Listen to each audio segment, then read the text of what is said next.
what is your definition of the metaverse and why you think this is important for the future of digital and for everything that we are doing right now with XR? Aaron, would you like to start? Sure. The metaverse has been a term that has been bandied around for quite a long time.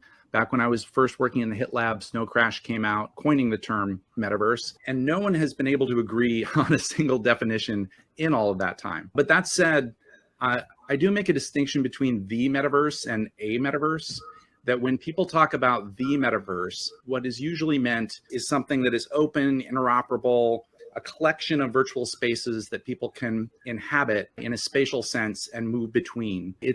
That's the idealistic version of the metaverse that Tony Parisi outlines with his 7 rules of the metaverse, that it needs to have all of those sort of utopian, or some people, of course, if you read Snow Crash, would say dystopian vision of a metaversal future. That's one metaverse. There can't be many. But now a lot of people are using the term to mean that there can be many, that we're saying a metaverse and people are talking about building metaverses.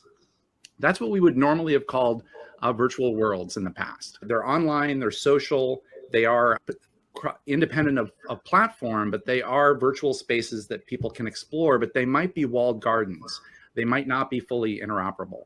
And I think that personally, I try to avoid using the word metaverse because it's unclear what that means. But if I do use it, I try to make it clear if I'm talking about the metaverse being that idealistic version versus a metaverse, which is potentially less idealistic, but is more practical, and what people are building in terms of virtual worlds that could be something like Roblox or Fortnite or a workspace collaboration environment.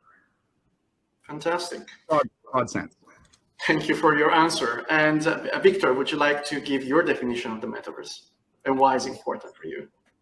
Yeah, I think it aligns quite well with Aaron. I also think there's quite a difference between the metaverse and a metaverse.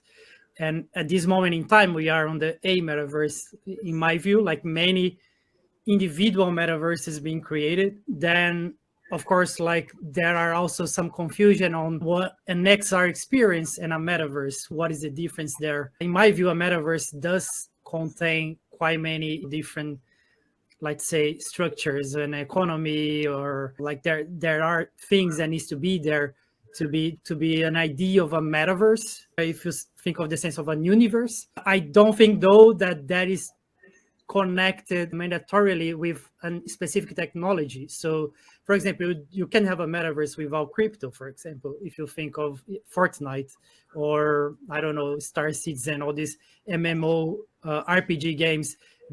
I do consider them a metaverse because they do have their own economy, and there's it's an actual universe that people almost live inside. So that can be like one kind of a metaverse that I think, one kind of definition that I think of.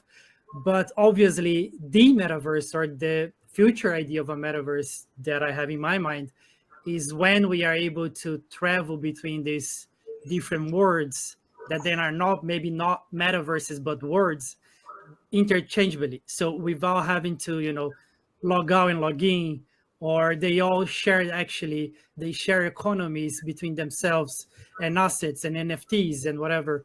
Then I think we are getting closer to the idea of the metaverse. But yeah, it's so young still that this definition may change anytime. Yeah, absolutely. And Olga, what's your definition of the metaverse and why you think it's important? Yeah, and while I completely agree with Victor and Aaron, I don't think I could add much more on the technical side of the metaverse implementation. I tend to think about metaverse in a slightly broader spectrum, where the metaverse is not necessarily, you can think about it as a place where certain actions need to be performed or certain technologies need to be in place. But you can also think about it as a time where our digital presence becomes as important or even more important than our physical presence.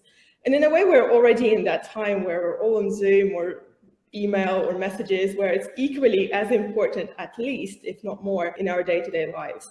So I think in the recent few months, particularly, probably more for general public, the concept of a metaverse kind of really came into place, where the aspect of digital ownership also came into place and kind of completed the whole full spectrum of having kind of full cycle of different areas of life within it. And why I think it's important, the way we interact with things in general online and digitally at the moment is quite flat, and it's quite remote from the way we interact with things in the real world.